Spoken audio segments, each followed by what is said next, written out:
Saludos jóvenes, continuamos analizando la lección del capítulo 9 y ya que conocemos un poco más sobre el trasfondo histórico que motivó a los Estados Unidos a expandirse territorialmente, estamos hablando particularmente de lo que ya habíamos analizado, de la doctrina Monroe y el destino manifiesto. Procederemos ahora a analizar la declaración de guerra que le hizo Estados Unidos a España y esa declaración fue la que condujo a la toma de la isla de Puerto Rico.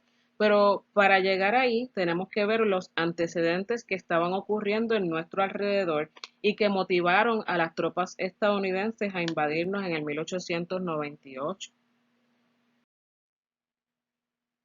Como parte de los antecedentes vamos a enfocarnos en el mes de abril, porque fue el mes crucial, fue el mes en que comenzó la guerra, motivada por dos países, por Estados Unidos y por Cuba. Juntos estaban en contra de España. Así que la más interesada en este sentido fue Cuba, que deseaba la independencia, y Estados Unidos deseaba tener lejos del panorama a las tropas españolas. Miremos qué pasó cada uno de los días más importantes señalados para este conflicto. El 11 de abril, el presidente de los Estados Unidos, William McKinley, le solicita al Congreso de los Estados Unidos una autorización para intervenir en una guerra que ya se estaban librando los cubanos y los españoles. Así que cuando Estados Unidos entra, ya ese conflicto había comenzado y había comenzado por los propios cubanos contra los españoles. El 13 de abril, el Congreso le autorizó eso, le autoriza al presidente a auxiliar, ayudar a los revolucionarios cubanos que ya se estaban enfrentando. El 19 de abril, el Congreso aprobó una resolución para comenzar la guerra contra España, es decir, que con esta resolución ya las tropas se tenían que ir enlistando y preparando para una posible incursión. El 20 de abril, el presidente de los Estados Unidos le declara la guerra formalmente a España y le da un ultimátum. No te ataco si tú te sales. Pero, como vimos, España se negó a cumplir tal exigencia y Estados Unidos intervino en la isla. El 21 de abril se cortaron las relaciones diplomáticas entre ambos países, lo que impidió que se comunicaran o hubiese algún tipo de arrepentimiento de última hora. El 24 de abril, el almirante de la Marina Real de aquel entonces, llamado Pascual Cervera, a cargo de la flota española, se encontraba al oeste de las islas de Cabo Verde y al recibir pues esta declaración de guerra se dirigió junto a su flota hacia lo que es la ciudad de Santiago de Cuba, y Santiago de Cuba era la ciudad más importante en aquella época porque albergaba la bahía más importante en sentido naval en Cuba. Finalmente, la guerra entre Estados Unidos y España fue declarada formalmente el 25 de abril.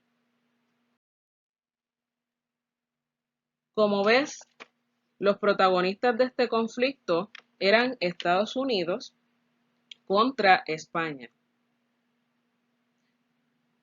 Estados Unidos quería sacar del panorama a España.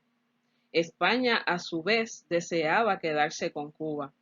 Y Cuba aceptó de cierta manera la ayuda de Estados Unidos para librarse de España.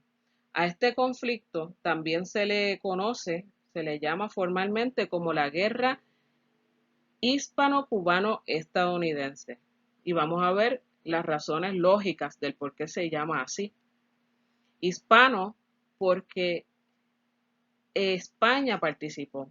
El término hispano se refiere a Hispania. Fue un término que le concedieron los romanos cuando se quedaron con la península ibérica. Por supuesto, cubano, porque España era el eje central de este conflicto, y estadounidense por la incursión de los Estados Unidos. Es incorrecto decir norteamericano, porque Canadá no participó.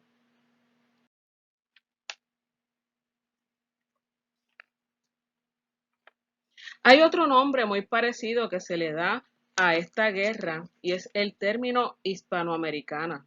La única diferencia es que además del enfrentamiento con Cuba, Estados Unidos libraba su propia campaña anexionista por el Pacífico, donde logró anexar islas como Guam, Filipinas, Samoa y Hawái.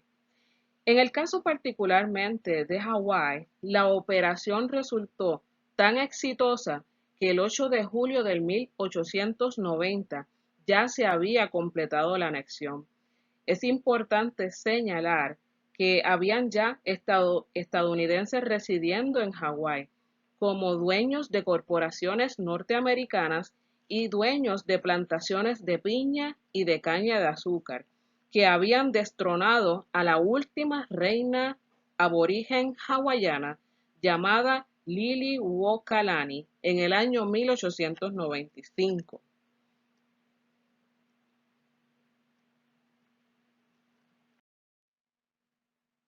Retomando el tema de la guerra hispano-cubano-estadounidense, la misma terminó formalmente el 16 de julio de 1898, con la caída de la ciudad de Santiago, que tenía la bahía con el mayor número de flotas españolas y que provocó la rendición de 20.000 soldados españoles.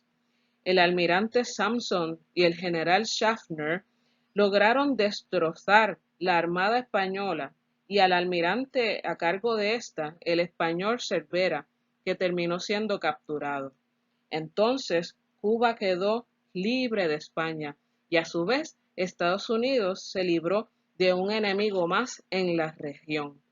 En nuestra próxima clase analizaremos el tema de la invasión de Puerto Rico. Muchas gracias por su atención.